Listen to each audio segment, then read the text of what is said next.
Allez, c'est parti, aujourd'hui on va parler de ce boîtier. Ce boîtier, c'est une caméra nature. Alors à la base, une caméra nature, c'est fait pour faire de la chasse photographique. À l'origine de la chasse photographique, c'était un appareil photo avec un dispositif assez compliqué qui permettait, lorsqu'un appareil coupait par exemple un faisceau, de déclencher une photo. Aujourd'hui, les choses ont quand même bien changé, ont bien évolué, puisque c'est maintenant des boîtiers complets dédiés à cette activité, comme celui-ci, qui permet de faire à la fois des photos, ici des photos à 12 millions de pixels, des vidéos en Full HD, et ici il y a un système de déclenchement donc sur 3 angles différents. C'est ce qui fait un petit peu le point fort de ce produit que je vous propose de voir plus en détail, de tester bien sûr le dispositif en vrai, et bien sûr tout ça dans la suite de cette vidéo. A tout de suite. On commence par son enveloppe. Ici, un boîtier bien costaud, bien robuste pour pouvoir protéger l'ensemble du dispositif. Un boîtier qui a un indice de protection IP54. Oui, il est fait pour rester à l'extérieur. Avec une apparence un petit peu camouflage pour pas que les animaux puissent le repérer et pas non plus pour que les humains puissent le repérer. Ce serait dommage que vous fassiez piquer votre caméra. Sur la partie haute du boîtier, vous avez une petite fenêtre qui laisse apparaître 42 LED infrarouges qui vont vous permettre d'avoir une vision nocturne, d'avoir des images de nuit. Alors ces LED ont une portée jusqu'à 20 mètres. Juste en dessous, vous avez la caméra qui est équipée d'un capteur CMOS de 5 mégapixels qui va vous permettre d'avoir des vidéos en Full HD, donc à 15 images par seconde, ou en haute définition à 30 images par seconde, des vidéos au format AVI, mais aussi des photos au format JPEG de 5, 8 ou 12 mégapixels interpolés. Le champ de vision de la caméra est de 55 degrés, donc c'est plutôt du grand angle, et puis au niveau de l'ouverture, on est à 2,8, ce qui permet d'avoir des images lumineuses de jour mais aussi de nuit. Alors de nuit, ça va aussi bien sûr être aidé par les LED infrarouges. Et encore un peu plus bas, vous avez le système de détection. Ici, c'est un triple système de détection et c'est un des très gros points forts de ce modèle de caméra nature. Pourquoi ?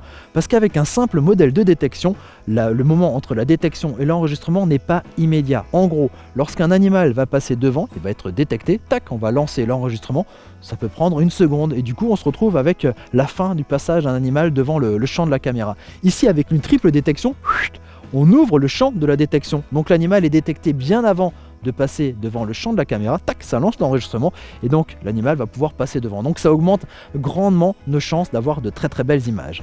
Et toujours encore plus bas, vous avez ici un petit trou, c'est un micro, et oui, puisqu'on peut enregistrer des images mais aussi le son à l'aide de cet appareil. Maintenant, on va ouvrir le boîtier et voir un petit peu ce qui se passe à l'intérieur. À l'intérieur du boîtier, vous avez un écran couleur qui va vous permettre de visualiser les images mais aussi les différents paramètres de la caméra nature. Vous avez aussi là toute une série de petits boutons qui vont vous permettre de naviguer et choisir les différentes fonctionnalités de la caméra. Sur le dessous, là, vous avez un emplacement pour glisser votre carte SD sur laquelle va être enregistrer les images, et à côté ici un interrupteur 3 positions dont on va reparler un petit peu plus tard. Et puis là, derrière ce cache un peu étrange, tac, on essaye, c'est un peu compliqué à ouvrir, il faut avoir le doigt fin. Vous accédez ici au bloc alimentation avec 8 piles de type AA pour pouvoir alimenter cet appareil. On parle d'une autonomie jusqu'à 6 mois, mais ça va dépendre des paramètres que vous allez donc choisir pour votre caméra et du nombre de détections. Sinon, il y a la possibilité d'alimenter votre caméra nature ici par ce port DC 3.5 x 1.35,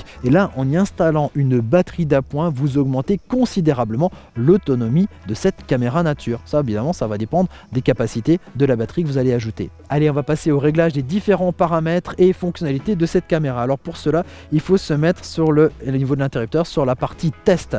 La caméra démarre et la première chose qu'on voit, c'est ce que la caméra est en train de voir. Ça, c'est pratique quand vous allez devoir régler le cadrage de votre caméra au moment de l'installation.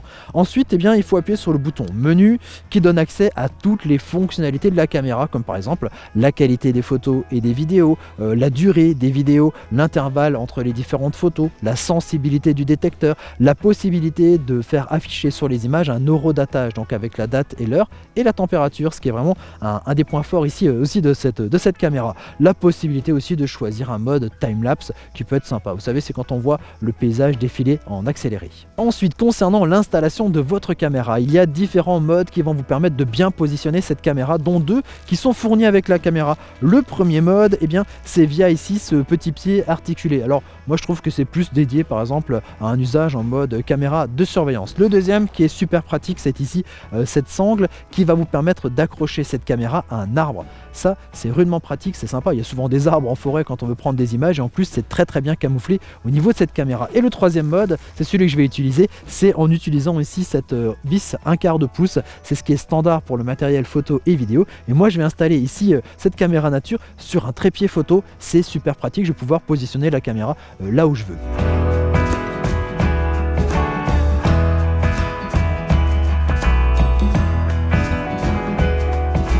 Et voilà, j'ai donc placé ici cette caméra nature en pleine nature et plus précisément autour de chez moi, autour de ma maison, pour être certain d'avoir des images d'animaux. Alors évidemment, j'ai eu tous les chats du quartier qui sont passés devant cette caméra et qui ont été filmés, mais aussi une surprise un peu étrange. Alors attention, âme sensible, s'abstenir, regardez ces images, c'est un gros rat. C'est impressionnant, je ne savais pas qu'il y avait un rat comme ça aussi gros qui tournait autour de ma maison.